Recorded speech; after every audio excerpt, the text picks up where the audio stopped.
नमस्कार, मैं राजेश शर्मा आपका स्वागत करता हूं शिक्षा क्लासेस यूट्यूब चैनल में। और आज हम पढ़ने वाले हैं एक स्पेशल टॉपिक पेडागोगी का। ठीक है, तो हम आज शुरुआत करेंगे एक स्टोरी से और मैं आपको समझाऊंगा। तो पहले मेरी क्लास स्टार्ट होने से पहले एक बात को सुन लीजिए और ध्यान में बिठा लीजिए हमेशा के लिए। आज हम मनोवैज्ञानिकों के बारे में पढ़ेंगे। जो सीरीज आएगी हमारी, या एपिसोड 1 कह लीजिए, जो आएगा वो मनोवैज्ञानिकों के बारे में होगा। ठीक है, तो आज हम एक ऐसे ही व्यक्ति की कहानी सुनेंगे। तो यदि आपको किसी व्यक्ति की सिद्धांतों को समझना है, साइकोलॉजी में भी बहुत प्रॉब्लम आती है बच्चों की पेडागोगी में मुझे, कि भाई पेडागोगी की वीडियो बनाओ, पेडागोगी समझ में नहीं आती, ये है इसमें नंबर कम आ रहे हैं, और आते हुए भी भाई 2 ऑप्शन ऐसे लगते हैं कि गलत हो जाते हैं, तो हमने उनको सही तरीके से समझानी है। मैं तो यही कहूंगा। तो उसको समझने का एक कारण है, आप कैसे समझ सकते हैं उस चीज को। तो मेथड है स्टोरी टेलिंग मेथड, जिससे मैं आपको समझाऊंगा। ठीक है, कैसे? यदि मैं एक व्यक्ति की कहानी सुनाऊं आपको, और आप उस व्यक्ति से, कहानी से उस व्यक्ति के व्यक्तित्व को पहचान लो, और यदि आपने उस व्यक्ति के व्यक्तित्व को पहचान लिया तो आप उसके बारे में सीख जाओगे। और जब उसके बारे में सीख जाओगे, एक पॉइंट बना रहा मैं अगला कौन सीखना, जब उस व्यक्ति के बारे में सीख जाओगे तो आप उस व्यक्ति के सिद्धांतों के बारे में सीख जाओगे, और सिद्धांती पेपर में पूछे जाते हैं। अब भैया बात उठती है इतने सारे सिद्धांत की, वो मैं बताऊंगा कैसे पढ़ने हैं इतने सारे सिद्धांत। तो सीखने के बारे में मैं एक डेफिनेशन बोलूं तो वुडवर्थ कहते हैं सीखने के लिए कि नवीन ज्ञान और नवीन प्रतिक्रियाओं के बीच में जो संबंध स्थापित होता है वही सीखना कहलाता है। जो आप सीखते हो, जो नवीन ज्ञान अर्जन करना ही सीखना कहलाता है वुडवर्थ के अकॉर्डिंग। तो सीखने की रही परिभाषा ही। तो सीखने के सिद्धांत को लेकर आज मैं एक व्यक्ति की कहानी सुनाता हूं आपको। उस व्यक्ति का जन्म 31 अगस्त 1874 को होता है। व्यक्ति का नाम आप समझ ही गए होंगे। व्यक्ति का पूरा नाम बताता हूं मैं आपको। व्यक्ति का नाम है एडवर्ड ली थॉर्नडाइक, जो आप पढ़ते हो उसे थॉर्नडाइक के नाम से।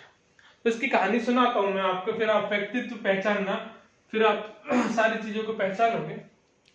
तो ना सीखने के लेकर कुछ जानवरों के ऊपर प्रयोग करे, बिल्ली, कुत्ता, चूहा।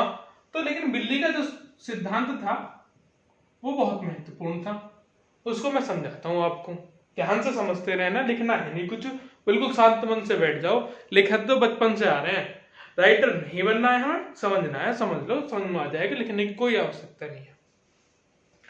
तो एक बॉक्स लिया, ठीक है, बिल्कुल जीरो मन से, शांत मन से समझते जाओ। एक बॉक्स लिया और भूखी बिल्ली थी, भूखी बिल्ली को बंद कर दिया बॉक्स में। ठीक है, थॉर्नडाइक ने, थॉर्नडाइक, एक गेट रहता है यहाँ पे, एक बटन रहता है, लीवर कहता है उसे, लीवर से अटैच होता है, एक बटन होता है, और सामने एक प्लेट में मृत मछली को रखता है, मृत मछली। ठीक है, समझ लेना।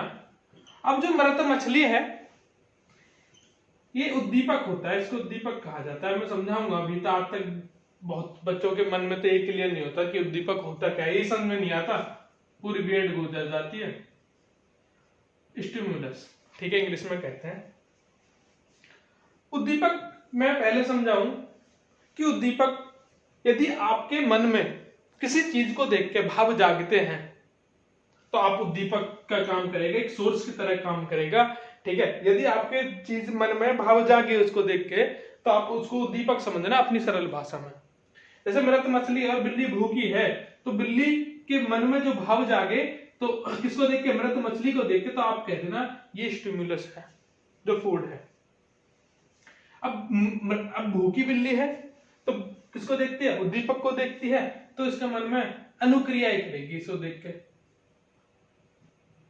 बिल्ली उद्दीपक को देख के क्या करेगी, अपने उद्देश्य प्राप्ति के लिए कुछ अनुक्रियाएं करेगी। ऐसो अनुक्रियाएं कोई भैया हम रेस्पॉन्स कहते हैं।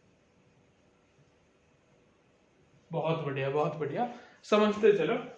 तो मैंने बताया स्टिमुलस का है, बिल्ली क्या करेगी, उसको अनुक्रिया करेगी। अनुक्रिया क्या रही स्टार्टिंग में, बिल्ली कूदती है, इधर कूदती है, कभी उधर पैर मारती है, कभी उधर पैर मारती है, लेकिन बहुत ही प्रयत्न करने के बाद बिल्ली का पंजा बटन पर पड़ जाता है गलती से और ये बॉक्स खुल जाता है और बिल्ली अपना भोजन, भूखी बिल्ली भोजन पर टूट जाती है और खा लेती है। ऐसा ही थॉर्नडाइक किसी प्रक्रिया को बार बार रिपीट करेगा, बार बार दोहराएगा थॉर्नडाइक। फिर देखता है कि जैसे पहले जो टाइमिंग लग रहा था, मान लीजिए 10 मिनट लग रही है, तो बिल्ली को अगले चक्कर में 8 मिनट लगती है, फिर देखता है फिर 4 मिनट लगते हैं, और एक टाइम ऐसा आता है कि बिल्ली समझ जाती है कि यहाँ लीवर का बटन है और यहाँ यदि वो पैर मारेगी तो वो गेट खुलेगा और वो खाना खा लेगी। तो मैं कहूं कि बिल्ली अंत में आके सीख जाती है, तो इसी को ही तो सीखना कहते हैं। तो इससे क्या क्या चीजें आपके दिमाग में समझ में आई, ठीक है, जो मैंने व्यक्ति बताया, उसके व्यक्तित्व बताया, उसकी कहानी बताई, तो आपके मन में क्या क्या समझ में आया, तो मैं उनको समझाता हूं। देखो भाई, उद्दीपक समझ में आया, अनुक्रिया समझ में आई, एक वर्ड और समझाता हूं मैं, मोटिव, अभिक्रिया। ये क्या होता है, इसको भी समझ लो। अभिक्रिया क्या होता है? अभिक्रिया वो होता है कि बिल्ली को भूख लगी थी, बिल्ली को भूख लगी थी, उसका मोटिव भूख लगना था, तो उसने ही तभी तो भैया कोई अनुक्रिया की है। तो अनुक्रिया करने का उद्देश्य, उसका मोटिव जो रहा है, जो रेस्पॉन्स रहा है, उसका भूख लगना रहा है। तो भूख लगना जो कारण है, जो कारण को आप कहना, ये उसका मोटिव है। क्लियर है, समझ में आ गया होगा आपको, तो वीडियो को बार बार देखिए, समझ में आएगा। कुछ चीजें मेरी समझ में आई। अब शिक्षा के सिद्धांत को लेकर आप क्या सिद्धांत निकालेंगे इसको लेकर शिक्षा के प्रति, तो आप देख लीजिए। ये पहले तो उद्दीपक देखा है, ठीक है, उद्दीपक के बाद बिल्ली के मन में बिल्ली क्या करती है, अनुक्रिया करती है। तो थॉर्नडाइक इसको उद्दीपक अनुक्रिया का सिद्धांत भी कहता है। पहला सिद्धांत क्या है, उद्दीपक अनुक्रिया का सिद्धांत। इंग्लिश में कहूं तो स्टिमुलस और रेस्पॉन्स थ्योरी बनती है। क्लियर है? और इसके शॉर्ट फॉर्म में कहूं तो एसआर थ्योरी बनती है। तो 3 सिद्धांत बताए, एसआर थ्योरी, उद्दीपक अनुक्रिया, स्टिमुलस रेस्पॉन्स। ये अभी छोटी छोटी चीज निकल के आई। किसी भी उद्देश्य को प्राप्ति करने के लिए थॉर्नडाइक कहता है कि जो भी उद्देश्य होगा, बिल्ली का भी खाना खाना उद्देश्य था, भूखी थी वो, तो उसके लिए स्टिमुलस का होना बहुत जरूरी है। बिल्कुल, यदि भोजन नहीं होता, मतलब मछली नहीं होती, स्टिमुलस तो जरूरी है। पहला उसने चीज बताई। दूसरा, इसी चीज से आप ये कह सकते हो, यदि आपको ज्ञान अर्जन करना है तो आपके मन में आपके लिए कोई भी टीचर हो, टीचर किसका कैसे वर्क करेगा, बुक कैसे वर्क करेंगे, एक स्टिमुलस की तरह भांति वर्क करेंगे। दूसरा, आप में एक उद्देश्य की प्राप्ति करने के लिए आप अनुक्रिया जरूर करनी होगी।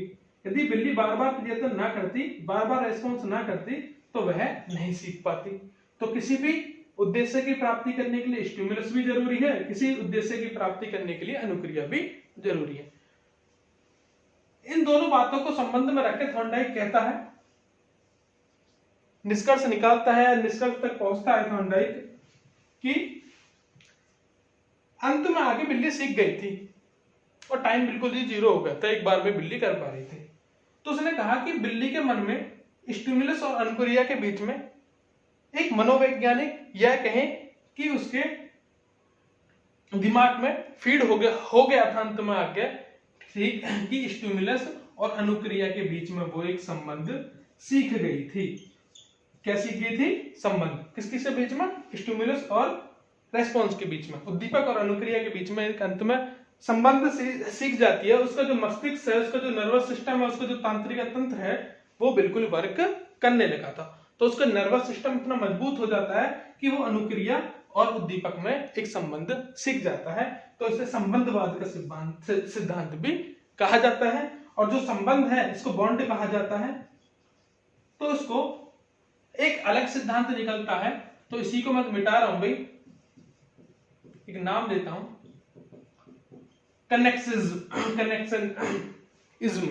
तो कनेक्शनिज्म जो एक सिद्धांत है, जिसको अनुबंधन का सिद्धांत कहा जाता है हिंदी में, अनुबंधन का सिद्धांत। तो अनुबंधन का सिद्धांत भी निकलता है, कहां से निकलता है भैया? अनुबंधन का सिद्धांत भी दोनों के बीच में जो बॉन्ड बना है, तो बॉन्ड बना है तो इसलिए अनुबंधन का सिद्धांत भी इसमें कहा जाता है। ये चीज समझानी थी, कनेक्शनिज्म। जवान फिसली तो अभी सही अटकेगी। देखो भाई अगला है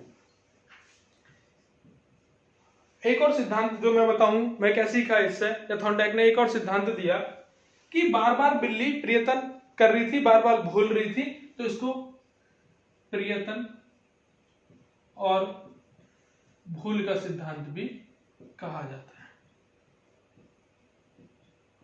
प्रयत्न और भूल का सिद्धांत भी इसी को कहा जाता है। ट्रायल एंड एरर थ्योरी भी इसी को कहा जाता है। तो आपसे पेपर में पूछे भैया ट्रायल एंड एरर थ्योरी किसको कहा जाता है, किसने दी थी, तो आप बताओगे थॉर्नडाइक ने दी थी। एसआर थ्योरी किसने दी थी, कनेक्शनिज्म की थ्योरी किसने दी थी, प्रयत्न और भूल की कहे, या किसी अनुबंधन और अनुक्रिया की कहे, या स्टिमुलस रेस्पॉन्स की थ्योरी कहे, एसआर थ्योरी कहे, तो एक ही थ्योरी के कितने नाम होते हैं भैया। तो मैंने कहा कि व्यक्ति को समझ लीजिए, व्यक्तित्व को आप अपने आप पहचान जाओगे। भाई ये सब चीज लर्निंग के लिए की उसने, एक सीखा, लर्निंग के लिए कर रहा था, तो लर्निंग के लिए कर रहा था, तो learning by trial and error theory भी इसी को कहा जाता है। अगला नाम learning by trial and error theory भी जोड़ दीजिए, इसी को कहा जाता है।